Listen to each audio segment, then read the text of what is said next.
Thank you very much for tuning in to Gokhshtein Unfiltered, episode 4. My guest, Tony Vays, comes on and we talk about Bitcoin, Ethereum, NFTs, and a bunch of other stuff. Stay tuned. This ain't your regular podcast. This is Unfiltered. We ask the questions that you're asking. And on that, I'm out.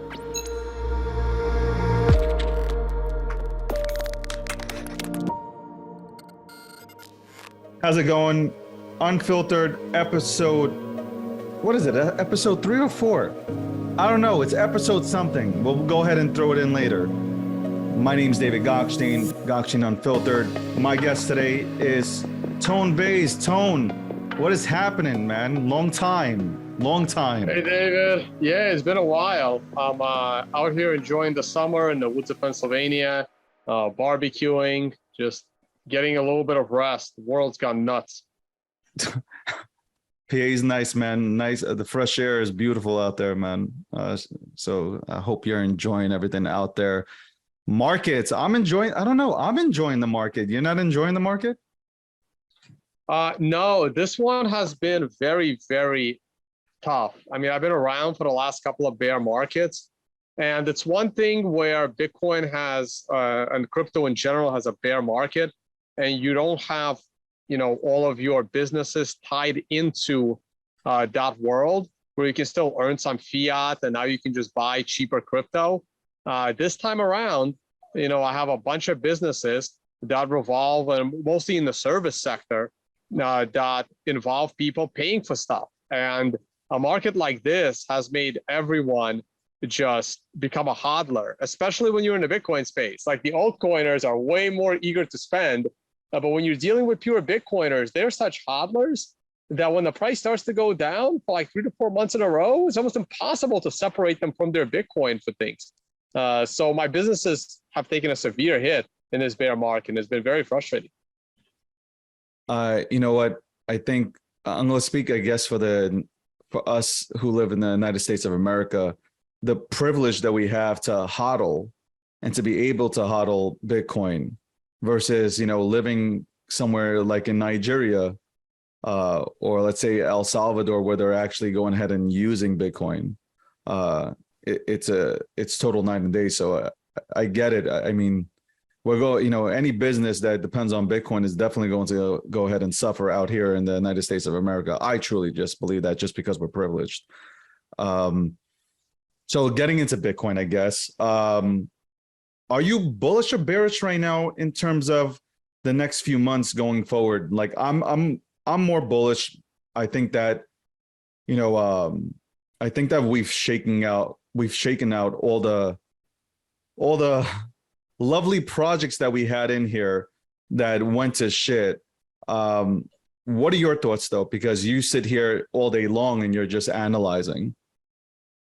So I think that we have not shaken out most of the projects. I think there's still a lot of projects I would love to see shaken out of this space, but Bitcoin has been down for a long time. It has fallen a lot. So I do think we have bottomed, but the conviction on that is not hot. So I give it about a 60% probability in my mind. Anytime I talk about price of any asset, but Bitcoin specifically, It's all in a matter of probabilities. So if you asked me a few weeks ago, what is the probability that the $17,500 low on the price of Bitcoin was the ultimate low, and we're never going to see that again? I would have said maybe 50% at best. Now it's closer to 60%. And if we can continue staying above 22,000, that percentage is going to rise. Basically, the lows from 2020, when we fell all the way to 4,000, I give that a 99% chance that one is not going to get broken. So as time goes on, as price rises, those probabilities continue to rise. And nothing is ever 100%. It's impossible. Anything can happen. But I do believe that there's a greater than 50% chance you're not going to get a chance to buy Bitcoin in that $17,000, $18,000 range. And if I'm wrong, well, you have to be prepared for it. You have to live your life to be prepared for it. As I said earlier, my businesses took a big turn because I wouldn't use the word that we're privileged here in the first world, but I would have used slightly different terms. But the businesses we create are for the people that are in the first world, and my businesses are for the people in the first world. So that's the kind of business I run. I have friends that run businesses in Africa, the completely different business model. Yeah. I'm planning to move down to Latin America, so I would probably have a very different business model once I start having services for people there. But this is just, the world that we live in. Who are you looking at? You said we'd bottomed out, but you also said there are a couple other companies out there that you think might, come to light and just, tank like these other, protocols that. Give me one name that you think is on the edge of collapse. Well, there is no one specific name, but the altcoins, especially Ethereum, has fared very, very well.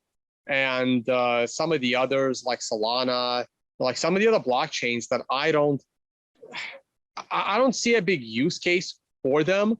And if the Bitcoin market did bottom and Bitcoin starts to go up, then all of these other cryptos are going to start to go up. We have not seen any major like catastrophic blockchain failures in the top 20, top 30 of coin market cap. And I did expect some of those to happen before this bear market ended, but they all seem to have weathered the storm. Luna was basically the only major casualty. Celsius did have a token, but that token was never really necessary for that project. But projects like Luna was the only casualty, and I was expecting many more Lunas before this bear market ended. When Luna came out, did you think it was trash right off the gate? Yeah, and I say that without actually looking deep into Luna. And a lot of people have a problem with that. Well, what do you mean you haven't looked into this project? Well, because there are infinite amounts of these projects. There's literally infinite. There's now, 5,000 on CoinMarketCap or 20,000? We lost count. And it's impossible to look at all of them. But once you see that it has similarities to others that I have fully looked into over the years, there's really no reason to dive deeper into it. Also, in my experience of doing deep dives on a lot of these white papers and a lot of these projects, in 99% of the time, they turned out to be a lot worse than my initial speculation how bad they were. The moment I started looking into it, it's always worse. So I just got tired of looking into it because it's always been worse. Obviously 20% APYs to me is not sustainable. 3 to 4, you can go ahead and, make an argument, but definitely not 20% like they had going on in that ecosystem. There's lots of money to be made in that ecosystem. Don't get me wrong. I have no problem with people trading and trying to create more value. It's the fundamental need and the long lastingness of these projects that I question. So I will never. You got softer on your stance. Like I spoke to you years ago, and you weren't this soft. Like you weren't this soft on your stance. I mean, like this is like I don't know. Is this maturity here, Tone? Like I mean, am I hearing like okay, I'm a little bit more open minded to shit? Well, no, I've always been open minded to the trading element of it. It's actual utility of a lot of these cases that I question. And like earlier, there was a lot less shilling of these projects, I feel, in the early days. People weren't using the logos of all these projects on social media and outright promoting them. The money in promoting these projects was not there before. So in the years prior what we discussed, it wasn't like this. So now I'm a little more reserved and saying, look, you want to trade this stuff? Go and trade this stuff. But when you start when you start creating Twitter handles to promote the asset that you're holding, just because you're holding it, that's when I have a fundamental problem with ethics in this space. Respect that. I want to lead into this. The current culture I guess, in Bitcoin. What do you think of it right now? I have questions about it because we've been in these Twitter spaces where it's been going back and forth. What do you think about the current Bitcoin culture? You have Bitcoiners. To me, the way I look at it is you have Bitcoiners and then you have the Bitcoin max. And the Bitcoiners are more acceptive of the tech in this space. Then you have the Bitcoin maxis that just call everything a scam. Where do you stand, and like how do you feel about, honestly, the culture, like the toxicity? Are you with this whole toxicity and we educate by screaming in somebody's face, or do you agree with me in a sense where no, education can be provided with, actually speaking to somebody like a human being? So the toxicity in Bitcoin is pretty bad. I'll be the first one to admit it. And I'm also one of the ones that tends to call all this stuff a scam. But I'm also pretty happy to explain why I feel that way. The challenge becomes explaining it in a one-on-one scenario. Like, I just don't have the capacity to explain to an individual person for hours as to why I don't agree with a lot of these projects. I have no problem doing it in a large landscape, right? Like this podcast. This podcast is going to be seen by a lot of people. But there is this, I guess, what's the word I'm looking for? The word you used earlier. Privilege? Shoot. Privilege, yeah. There's this privilege that, like, I don't want to call myself like a prominent person or an influencer, but I do have a lot of followers and I'm busy. And then there's this privilege. Well, you need to spend your time for free explaining it to me and only me on my own private channel. Like I get emails all the time. Hey, Tone, can we get on this 30-minute Zoom call so I can talk about something? And the answer is no. Like my time, I'm sure you get these all the time. Yeah, right? all the time. So there's this privilege for your time. And that's when some of us get frustrated. Now, I do think that there is some toxicity. Like, I'm happy to, especially the more prominent a person is, like if a politician is ever genuinely curious, I'll give them all the time possible to explain, because that person is very influential. So the more influential the person is, the more important that person is, the more of my own personal time one-on-one I'm willing to give, because I think like the world will benefit. And the toxicity in Bitcoin sometimes doesn't distinguish between the two.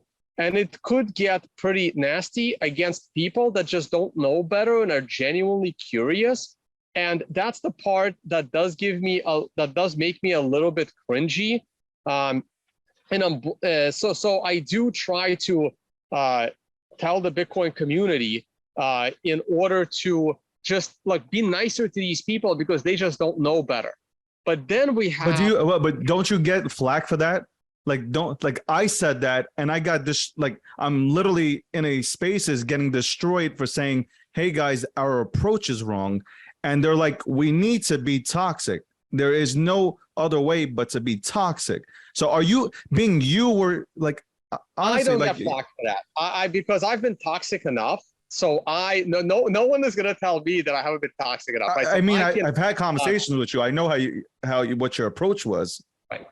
So in that case, but there is time for toxicity. Like, there are certain people in the space that do know better, and like people like Richard Hart.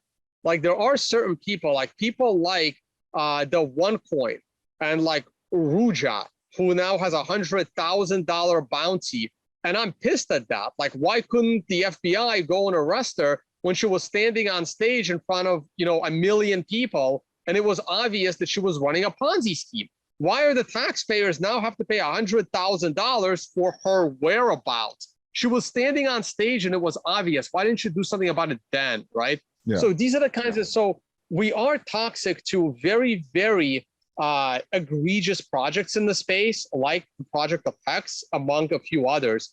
But as far as people trying to understand these projects, I think the toxicity there is a little too much. Let me ask you this. You brought up Richard Hart. I had an interview with him on the last podcast. So this is episode 4, by the way, guys.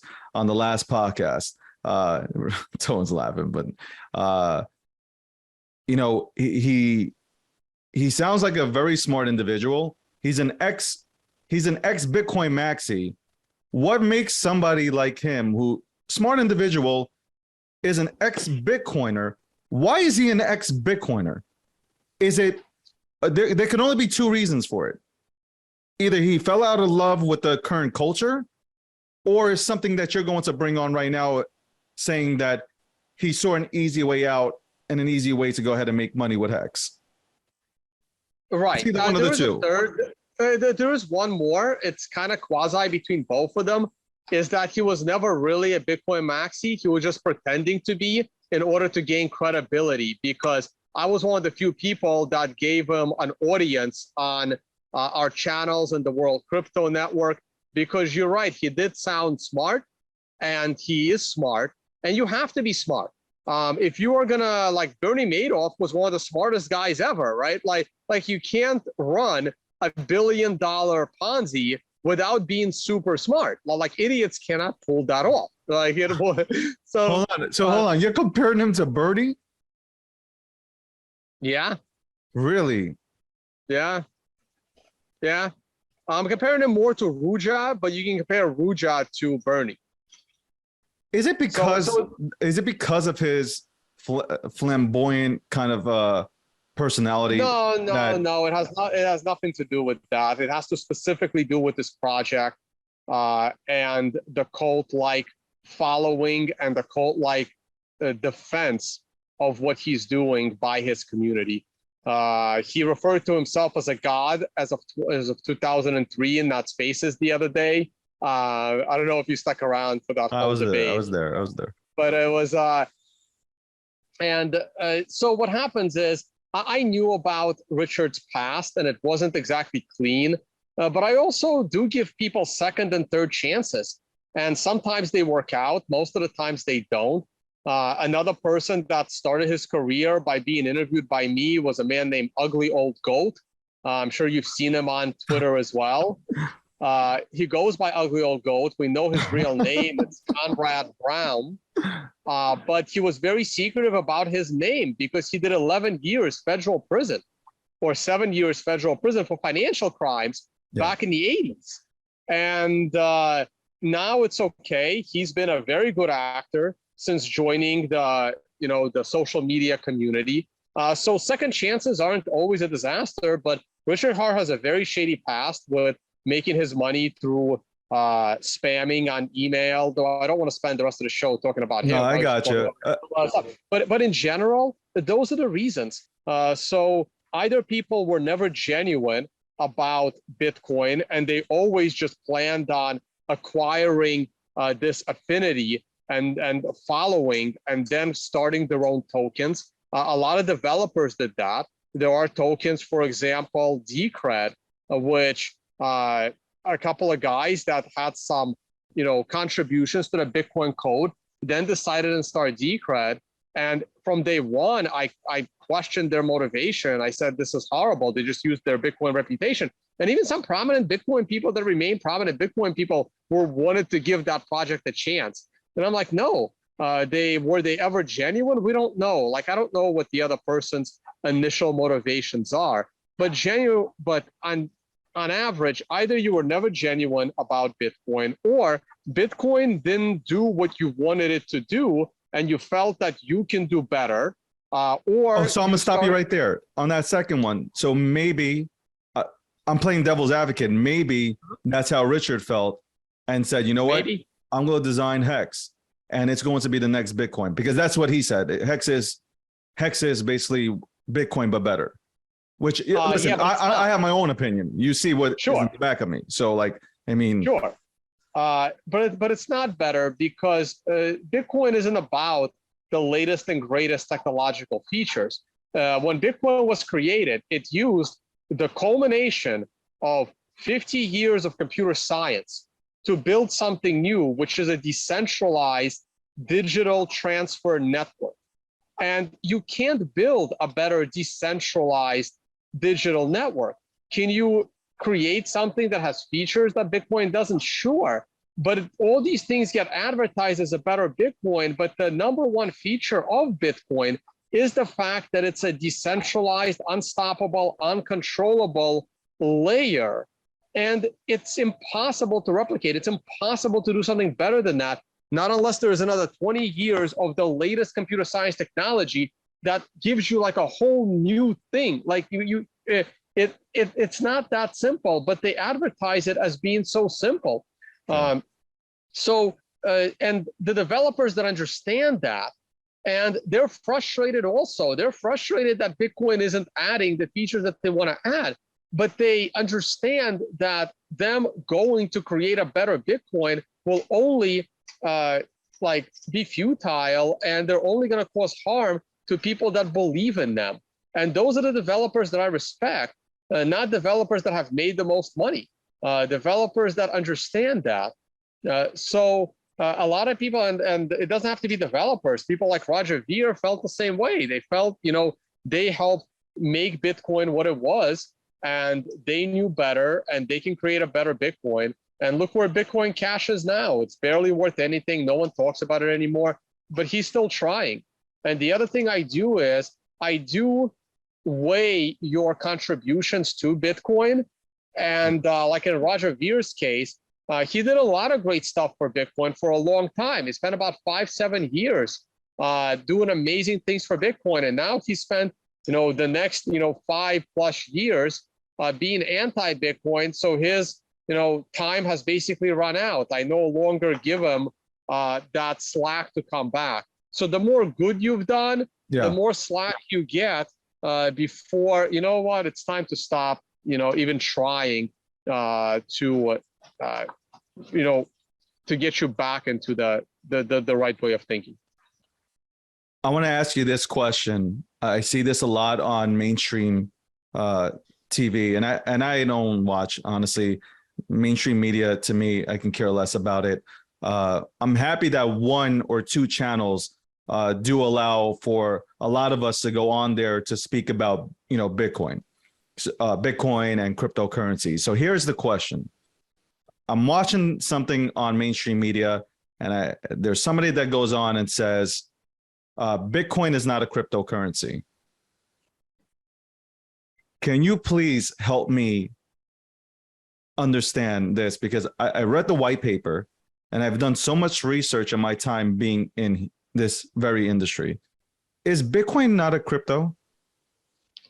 So we're throwing these words around like blockchain and cryptocurrency, and there are no real definitions for these things. I don't really know how to define a cryptocurrency. We can look at the word currency. We can look at the word crypto. Crypto means cryptography. Currency means it's, medium of exchange and store of value, right? Like even the word currency is a little hard to define. Correct. The US dollar is a cryptocurrency, right? 98% of all US dollars are digital. And I'm sure there's cryptography involved in there somewhere, right? But is Bitcoin, but is Bitcoin, if it was to be classified, is Bitcoin a cryptocurrency? I guess so, based on how people have been using the word, sure. When people ask me to explain what Bitcoin is, I tell them unconfiscatable, censorship-resistant store of value. And that's it. You see, I'm gonna stop. I don't cut anybody off on these shows. Like, you can watch them, I don't. But when you make a point, that's exactly the education that is needed. Like, you just hit it on the head. Like, you didn't go and say it's not a cryptocurrency. You went into what you feel Bitcoin is about, right? I mean, like, yes. That's what I heard just now. When you have people going on television and saying it's not a cryptocurrency, or talk to somebody and say, like, you don't think it's a cryptocurrency, I mean, all you're doing is a disservice to the entire space. And you, to me personally, you're not educating the right way. Am I wrong for saying that? No, you're not. People need to understand that Bitcoin is just a brand new asset. Humans have never had anything like this. We've never had, unconfiscatable, censorship-resistant, like anything before. Bitcoin is so unique. And granted, all these other things in the crypto space, these other cryptocurrencies, as we're calling them, they pretend to have these properties, but if they're stressed, if they're pushed, I am a full belief they will not hold up under pressure. They will not hold up under real scrutiny from hackers. They will not hold up under real scrutiny from government actors, and they will not hold up in their defense by their own community if the insiders of these projects decide to do something that the community doesn't want them to do. But a lot of people will go ahead and tell you, Tone, hey, look what the government's doing right now. That, you know, that's the first reaction. Somebody's going to watch this podcast and they're going to say, well, Tone, what about what's happening right now? Sure, the government will try to take Bitcoin down, but people like myself have placed a bet that the government will not succeed. I will not place a bet that the government will not be able to take down Ethereum. In fact, I would place the bet that Ethereum would start cooperating directly with governments, because I believe that even Ethereum is too centralized to resist government action.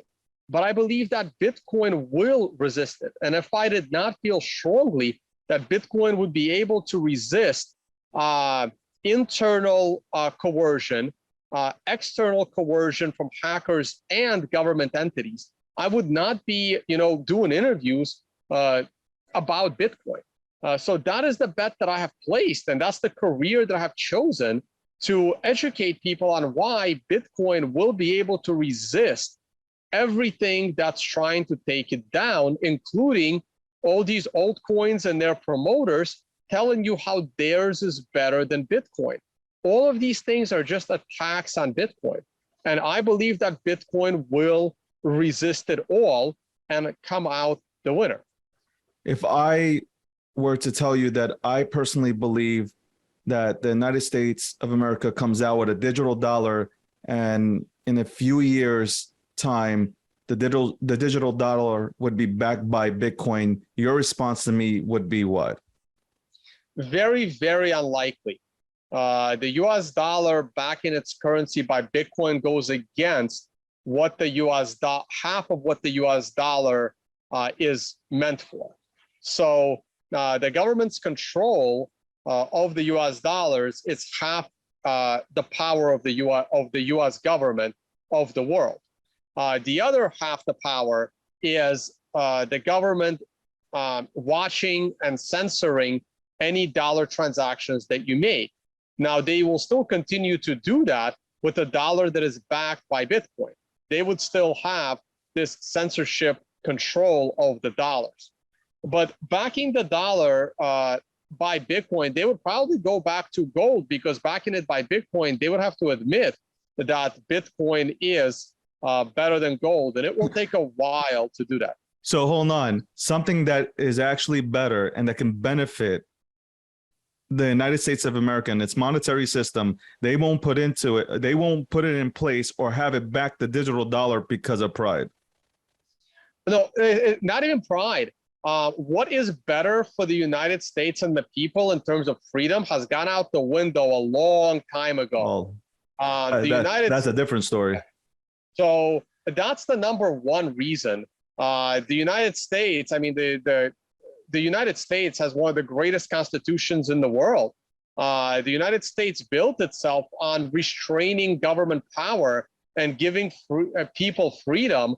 And that's what the Constitution was. The entire constitutional document was a restraint on government power over the people. And every single amendment has pretty much been shredded, except for like term limits. And even that one at one point, even that amendment was shredded, right? Yeah. So like your freedom of speech, your freedom to own, a gun, the Fourth Amendment, like unreasonable search and seizure, like all of these amendments have been shredded. So the last thing I expect from the current people in charge of the US government to do something that is better for the people in terms of freedom is the last thing I expect.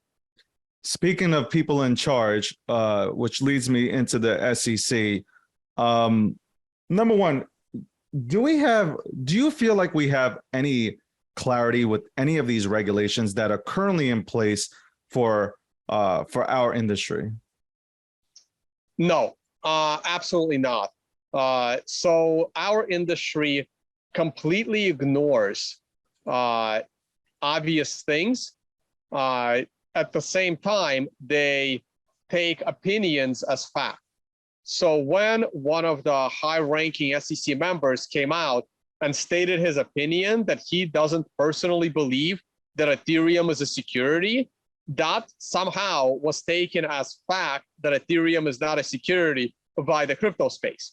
Now, that has, of course, been amplified by the fact that the SEC has never done any legal action against Ethereum for being a security, which I believe that it was from day one. And it now so much time has passed that I don't see how the SEC can reasonably bring a securities action against Ethereum. They're trying to bring it against Ripple, and they are not doing very well. So what this tells me is that the SEC doesn't have all that much power. And while they did take down a couple of players, mostly some low-hanging fruit, Reggie Middleton and Veritasium got taken down, which I found very surprising. I felt that there were probably 1,000 other, projects that the SEC could have or should have gone after. But these regulations have been there. And I believe that I agree with Gary Gensler that the majority of these crypto projects are violating US security laws. We can debate all day long whether these US security laws should apply globally, whether the SEC should even exist. And these topics are very debatable. We can debate whether the SEC has done better for the world or worse. But at the end of the day, the SEC has certain laws, and they have not been enforcing these laws whatsoever. So if they're not going to enforce these laws, why does the SEC exist? And if the SEC can't enforce these security laws, then maybe the world will change.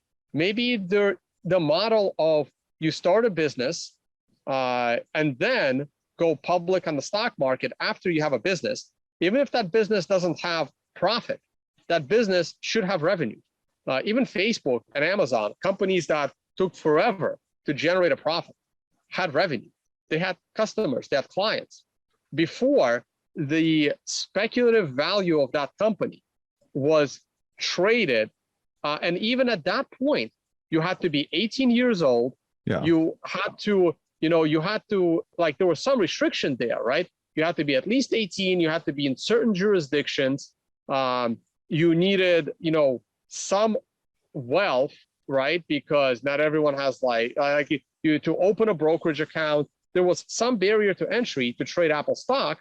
And only after that Apple stock was already proven that the company has some tangible thing there. But in the crypto world, it has all been completely flipped upside down. You launch the token first.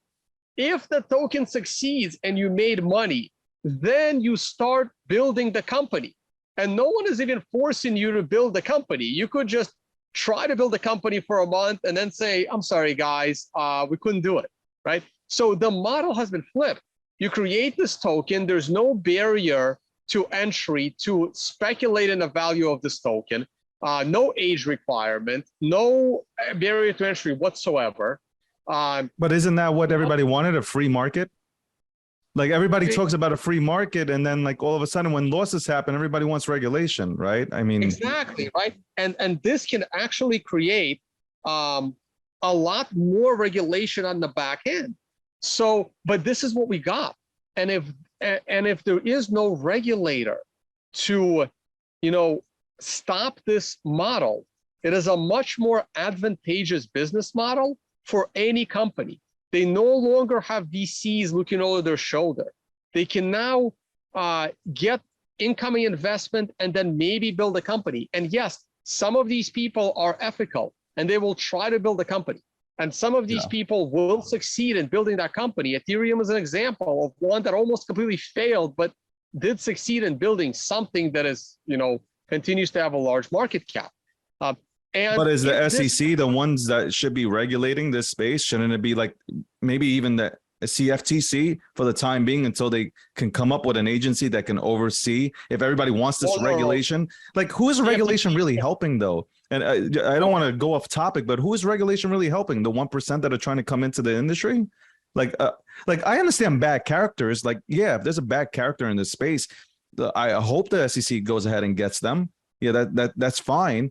But like at the end of the day, or the DOJ, and they did that, like, I think yesterday with something with insider trading within Coinbase. But yeah, those situations, yeah, come in and get them. But like, shouldn't there be a particular body agency, I guess, if everybody wants this regulation and everybody wants to throw free market out the window, which literally oversees and gives clarity to the space, unlike they gave to Ripple. I'll go ahead and be devil's advocate here for Ripple. Ripple, for 8 years was asking for clarity. They were asking, how did Ethereum go from being a security to a non-security based on I'm guessing based on that speech. I agree. So like, I agree. But if Ripple's going into, the SEC and they're constantly speaking to them and asking them, how can we go ahead and do the same thing? And they're not getting an answer, then like, it's almost like, I agree. What are we fucking doing? I agree. And that's why I'm saying that if the SEC does not get a grip on it, this is absolutely an SEC's problem. It's not a CFTC's problem. CFTC is just there to make sure, let's say, exchanges aren't like being scammy.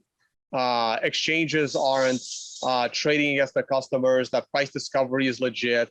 The CFTC has a very different role. But so it is an SEC problem, and they're not doing much about it.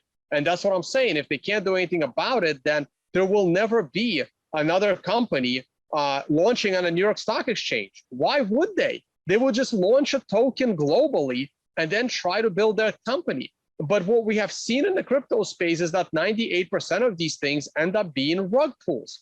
So I personally don't think this is a good idea, but at the same time, I do want regulatory clarity, and I do want an even playing field for everyone. Well, you just said you want regulatory clarity. If Ripple wins, doesn't the space get exactly what you just stated? Regardless if you like Ripple or not. I agree. If Ripple beats the SEC, improves and has the law in the books that Ripple is not a security, I may actually consider a tone-based token, because now there's regulatory clarity. Oh my God.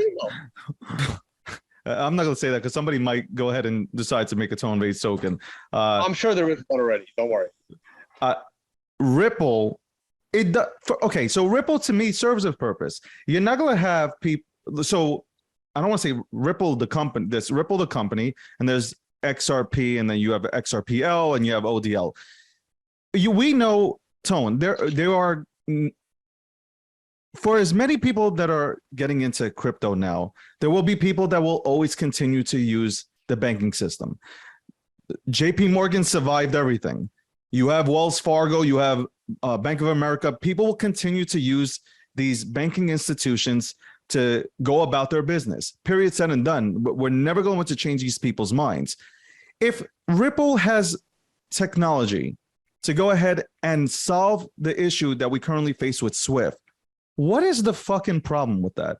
It really comes down to that. Like, if Bitcoin is not about being a part of the banking system, we're trying to get away from it. Why do we care what Ripple is doing with the banking system? Well, we should care because technology of Swift can definitely use an upgrade. But the problem with, and I never would have had the problem with Ripple the company if Ripple the company didn't create Ripple the token. The problem is Ripple the token, not Ripple the company.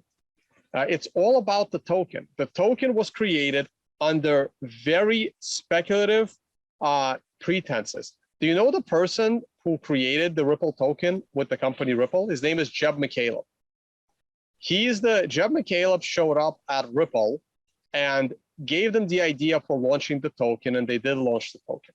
Prior to him doing that, Jeb McCaleb actually started Mt. Gox and then sold it to Mark Karpeles with 80,000 missing Bitcoin. That is the history of Jeb McCaleb. You know what? I don't think you're going to have, or you're going to get one person from the XRP community or army to, they're probably going to side with you on anything that's probably anti him. But that's just facts. I mean, this wasn't in the court cases. I mean, it's a fact that he sold Mark Karpellis Mt. Gox with 80,000 missing Bitcoin. And then he created that Ripple token with Ripple, the company. And I find the Ripple token very unethical, because you don't need an additional token to solve the Swift problem. Swift is just moving data from one place to another. You don't need a token whose value is determined by people trading it on exchanges in the middle of a transaction from, say, United States to Philippines. You can just convert one currency to another. You don't need another currency in between it. And the creation of this token, creating basically printing $1 billion for yourself in order to build out this infrastructure. You can make the argument, well, they needed the money they needed the investment, they needed someone to pay to build out this infrastructure, and they did it through a token. And this is where, we can have an honest debate whether this is ethical or not, and then an honest debate whether this is legal or not. And the SEC is trying to prove that this was illegal, but there's still the moral argument whether it was ethical with what Ripple did in creation of that token. Everyone thinks it's ethical when they're making money. When a token goes to and everybody zero, wants a free market when we're fucking flying, and then everybody wants regulation when they're losing. Right. The Celsius did the same thing. Celsius started their entire business off of the back on the speculation of the Cell token, and everything's going great. They're like, we have $2 billion in reserves. No other company has that. Yeah, but the $2 billion was in their own token. Why did Bitcoiners then put their money into it? Why did they? Yeah, like seriously, like if Bitcoiners always, always say, hold your Bitcoin, not your keys, not your crypto, all that good stuff. And yet some of the most, some of the most prominent figures in our space went ahead and just went into Celsius. So what happened to the not your keys, not your crypto? I think there was a very small percentage of actual Bitcoiners in Celsius. I think it was mostly people that are a lot more open-minded about all these other projects that have tokens. For example, I even refuse to, okay, here's another example, right? We have exchanges in the crypto space. We have Kraken, we have Bitstamp, we have Binance, we have FTX. Okay. Bybit is in between. It used to be on the Kraken side. So I will always promote Kraken because Kraken doesn't have a token, right? So to me, Kraken will always be more ethical than Binance. It doesn't matter what Binance does. Binance financed their entire operation with a token. And while Binance has no difference than Kraken, they're both exchanges. Binance, by having the token, had a huge competitive advantage over Kraken with all the money they made from holding the majority of the tokens themselves that have gone up in value. And that allowed Binance to build out, competitors to Ethereum with their Binance Smart Chain. These things cost money to create. Yeah, but you're saying that from the beginning. I think I would give CZ some credit. He was running around all over the place on social media and being super active and saying, hey, here's a solution. Here's a new exchange. Here's I saw him running around and just being an active CEO out there, rather than, But where does he get the money? Like, where does the CEO get the money to travel around and promote his product? You get that from initial investment, right? Could it have not come from VCs? Like, we're just shooting the shit here. So like, again, I don't have data in front of me for this conversation, but could have been from VCs rather than, the token. It could have been, but he had $1 billion competitive advantage by ICOing the Binance token, which his competitors did not.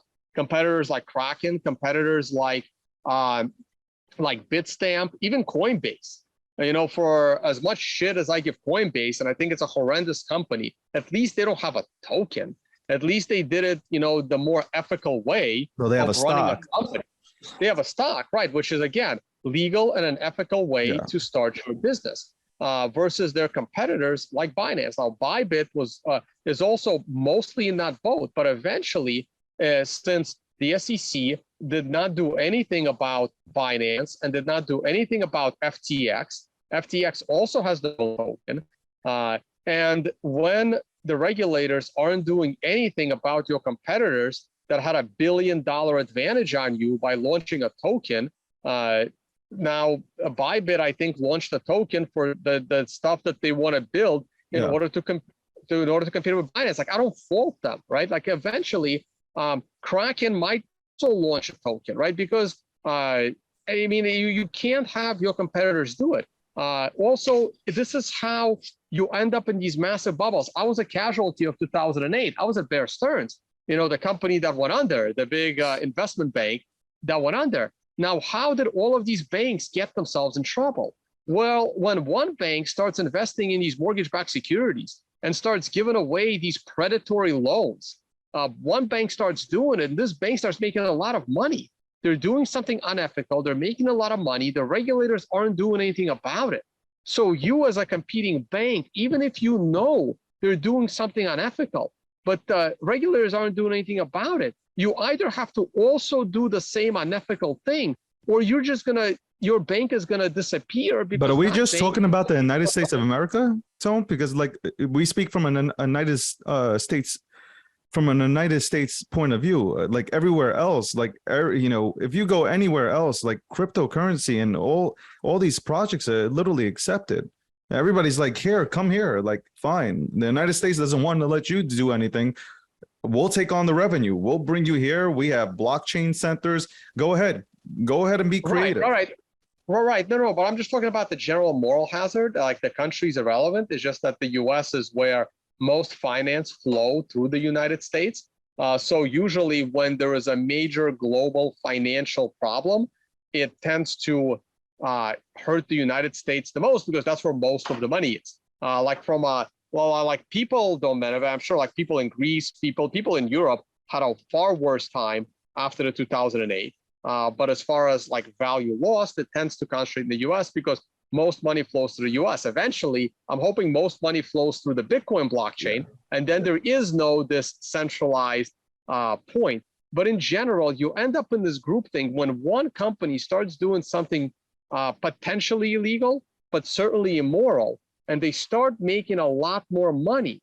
You have to follow their lead. Otherwise, you're either going to get out-competed or they can just buy you out as well. I mean, we just saw FTX buy out BlockFi. BlockFi doesn't have a token. This is why I respected BlockFi a lot more than I respected Celsius. It's a very similar business model, but BlockFi did not have a token. But their business model was also not great, and they got themselves in trouble, and FTX just bought them. Why did FTX bought them and not a company like Kraken? Well, FTX has a lot more money. One of the reasons why FTX has a lot more money is because they had a lot less VC commitments and a lot more wealth from having a token. And now we they had a lot of money pour out from VCs. I mean, Sam was able to raise a lot of money through VCs. Right, but one of the reasons why it was easier for him to raise that money is, again, because of the token. Those VCs were able to cash out earlier due to the token. So it changed the incentives and how financing is done for a company with a token. And he also does a very smart thing. I think he's one of the top 2 biggest donors to the Democratic Party. And at the moment, all branches of government are Democrats. So I don't expect him to get into any kind of legal trouble with regulators anytime soon, which is a very, very smart move on his part, right? But now he has this huge competitive advantage with his entire company. And how do other companies compete if they don't participate in the same behavior that I personally find very unethical? Listen, I didn't like Celsius, the model. Well, just because, we're trying to be in a decentralized space and we're just giving our token. We're giving our Bitcoin away and our keys away to a centralized model. I just didn't understand or comprehend that. I didn't get it. Switching gears real quick. NFTs. I guess this will come to the ending of because we've talked about this in that Twitter space that we consistently get invited to. Shout out to whoever puts it up. And Mario. Mario, there you go. Thanks for running those spaces because echo chambers suck. Honestly, echo chambers really suck. I actually learn more from people that I disagree with than the people that constantly have these group sessions of yes, absolutely yes. NFTs. You speak about NFTs being built on Bitcoin. For NFTs to be built on Bitcoin rather than being, let's say, built on Ethereum or Solana. I'll speak about Ethereum here. Ethereum has created another industry in my eyes, the NFT industry. I think it's a phenomenal industry and it brings more to the table than just artwork because everybody's stuck on the art aspect, but there's more to NFTs for me personally than just art. But that's cool because now you have the guy who works Times Square creating dope art who's now able to come into an industry and sell his art. So the one-of-one artist, the crypto artist, like the Vays. I'm sure you remember Vays back in the day where, he was talking about. I know Vesa well. I have a couple of his artworks on my walls. So there you go. So crypto art, when Vesa went ahead and told me about crypto art, I said, I shook my head. I said, really? Like this is, but then, getting into NFTs and learning about them, the technology itself, there's super potential. So my thing is Ethereum, people are there, Bored Apes, all these NFTs that are coming out are predominantly going on to Ethereum. And now you have Solana that's up and coming. But if you put it on Bitcoin, if you put NFTs on Bitcoin, even though you can make the argument that, layer one, decentralized, fully decentralized Bitcoin, but if you create something to go ahead and put NFTs on to Bitcoin, wouldn't it become a bit centralized? And you don't like Ethereum because of its centralized nature. So it's a little more complicated than that. So I don't have a problem with art at all. But from a technological perspective, these NFTs are being advertised as digital ownership. And I understand why my Bitcoin I'm the owner of my Bitcoin. I understand why, because I understand how Bitcoin works under the hood. You don't need to be a coder. You just need to understand how Bitcoin's decentralization works. I have presentations on it as well. I've written an article. It's on my blog site. But I understand why Bitcoin is decentralized. And because I understand why Bitcoin is decentralized, I understand why and how my Bitcoin has ownership to me. That's what makes it unconfiscatable, censorship resistant, digital value. I understand why its value rises because there is scarcity in the number of Bitcoin that we have at 21 million, is divisible by 100 million. Due to a computer science limit, you can't divide it further. So in order to further divide it, you need second layers. In order to continue to allow Bitcoin to be this decentralized network, you have to scale the network at second layers, because the more you stick into the underlying layer, the less decentralized that layer would become. But at the end of the day, I understand why my Bitcoin is private ownership of digital data. I do not have the same view for Ethereum. I believe that because Ethereum is more centralized than Bitcoin, I don't have the same conviction that the Ethereum that I hold, I have ownership of that Ethereum. This is one of the reasons why I've never held Ethereum. The Ethereum is not interesting to me because it doesn't have the property of Bitcoin that makes me convinced I'm the true owner of this digital data and no one else can alter it, change it, reverse it, mess with it. When you start building your NFTs on top of the Ethereum layer, and this is even more true for Solana, when you start building your NFTs on top of Ethereum or Solana, I'm happy with your argument that it's easier to use and this is new and it's creative art. But when you start making the argument that it's true digital ownership on par with Bitcoin, that's when I have a fundamental problem. And this is why. But Tony, but Tone, I mean, like IPFS, and you compared it to a data sheet before, but we forget that IPFS technology is implemented into most of these into most of these NFT projects currently when we speak about art, and a lot of them are now going on chain. So like, I think the failure here that we have is, again, it goes back to education on, NFTs and how these real projects are really building the correct way to make sure that you do have ownership of your NFTs. So that's my only beef. So like, right. Yeah, and you can make an argument. You want to build everything on. Yes. My thing is like, you want to build everything on Bitcoin? Fine. Like, that's fine. Like I used to say, no, why do we want to build everything on Bitcoin? Because I only see Bitcoin as monetary, right? I want to keep pushing for it to go ahead and open up doors in other countries and people get into it. It would be a fantastic thing. I just don't want to get stuck in, oh, well, Bitcoin can do this and Bitcoin can do that. And like Bitcoin can fix your leg. No. Can we focus on this and let Ethereum and Solana play? Right, but sure. I mean, they can play all they like, but Bitcoin innovated in giving you this digital, Bitcoin itself has digital scarcity in order to provide an incentive to the system. But Bitcoin, the layer, let's separate Bitcoin, the technology layer, from Bitcoin, the token that goes up in value. One of the reasons why Bitcoin goes up in value over time is because it has a finite supply. But that's Bitcoin, the token. For that Bitcoin, the token to function, Bitcoin, the layer, and we used to be more specific about this, Bitcoin capital B is the network, Bitcoin lowercase b are the Bitcoin tokens. Correct. Bitcoin capital B, the layer, that is this decentralized beast that if IPFS was able to do it, Bitcoin would have never been invented. Bitcoin capital B, Bitcoin the network, right? So Bitcoin the network clearly has better digital ownership properties than IPFS or any other thing in crypto.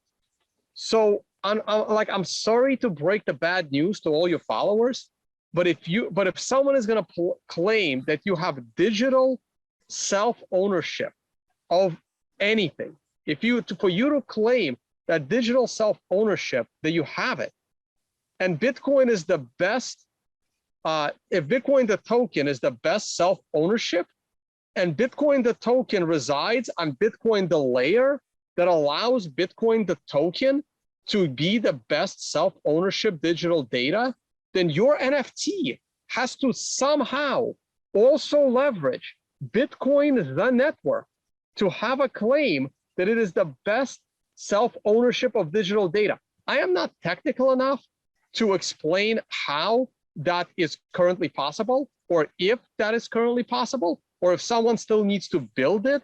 But I am also not really all that interested in building it for another reason. And the other reason is because while Bitcoin has a finite supply of 21 million, these NFTs have an infinite supply. And that is why I'm having a hard time being convinced that these NFTs that could be created almost for free and almost instantly in any quantity should have a collector premium on top of them. Okay, listen, to each his own, obviously. And, these are the kind of conversations that I personally like having, because I just like asking questions and hearing the other side of it. Do I agree with it? No, but like, it's interesting to get your point of view on it. It just sounds to me like always we go back to building everything on Bitcoin. The free market will decide.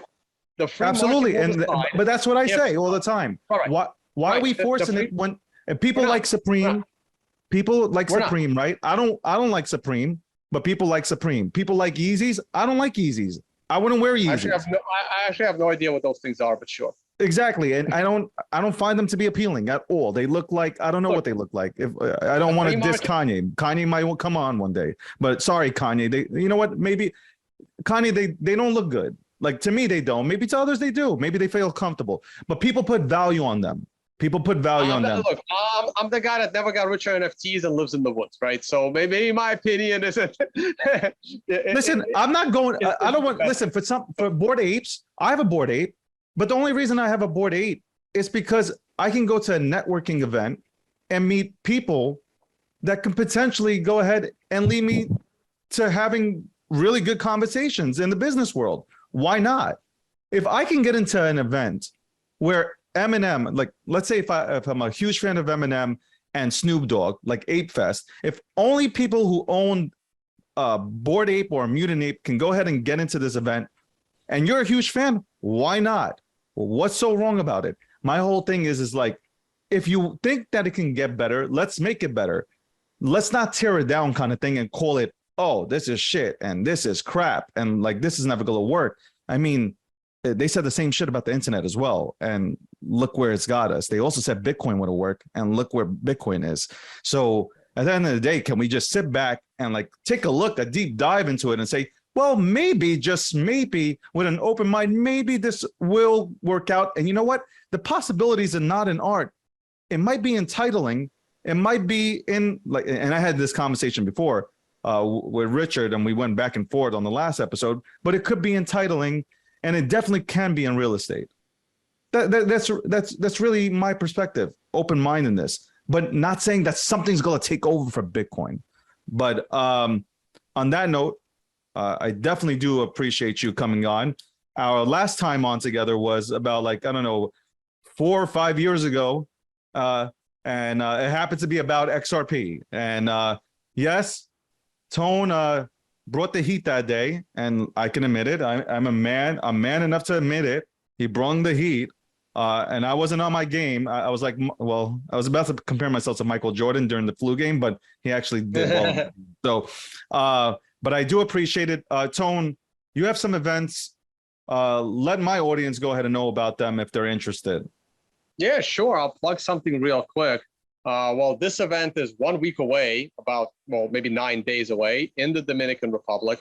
It's an event for high net worth financial professionals. It is a $9,000 event, but it includes an all-inclusive 5 nights at a ridiculous resort and is designed for traders, money managers, people like that. We have one more coming up in Bali in November 1 to 6. I have a Bitcoin conference called Unconfiscatable, but that one is not going to happen for at least another year and a half or so, probably October of 2023. Plenty of time for that. And you can check me out on YouTube, just Tone Vays on YouTube, all the social media. A quick peek at the price of Bitcoin. I do think we have broken out. This is my technical analysis look. I am watching a little bit of a pullback. It's possible this pullback is over. Bitcoin is left to its own devices on the weekends, and it's usually correlated with the stock market. And I am kind of bullish right now.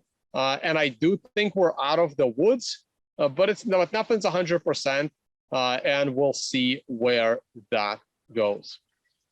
Tone, quick question. Where do you see Bitcoin end the year? End the year, I think it's going to be around $50,000. It's going to be high. I think by end of year, we will have found the bottom. And even if Bitcoin does crash in, say, September, down to even 14, 15,000, I think it would rebound very quickly from there. I think if it crashes one more time, people are just going to buy it up, and then there will be very little Bitcoin left to buy. And it's going to go up quickly because the supply is going to dry up. I am expecting Bitcoin in that $50,000 vicinity and rising, because once we go into 2023, everyone's going to start talking about the halving, which is usually a great event that drives FOMO into Bitcoin. Usually, like, well, as soon as we start talking about that, I feel like last time, 17 months before the halving, Bitcoin started to rise, and I kind of feel confident this time with, Bitcoin doing kind of the same approach here. Tone, honestly, I do appreciate you coming on. I'm looking forward to you to come on to some other episodes here, and me and you go at it about, the state of Bitcoin and all that other good stuff. But truly do appreciate it. Everything that Tony put up in terms of the financial stuff. Tony, you are a financial advisor, right? You're a certified financial. No, I'm not a certified. No more? No, I'm not an advisor. No, I never really was. I used to build risk models on Wall Street for traders, and then I quit to be a trader myself. So I spent about 9 years between Bear Stearns, JP Morgan, MSCI, and some other companies. And I have a master's degree in financial engineering. which is basically the math and the coding behind the finance. See, I learn something new every day, and it's really cool. Again, Tone, check him out. Follow him on Twitter, Instagram, YouTube. I might not agree with everything that Tone says, but he has good intentions, man. It's not, listen, he's harsh, but he's not toxic, and I appreciate those conversations. So have fun. I'm sure you'll go chase some bears out there in the woods, but thank you very much for coming on to Gokhshtein Unfiltered, episode 4. Appreciate it. Awesome. Thanks, man. Always a pleasure. Have a good one.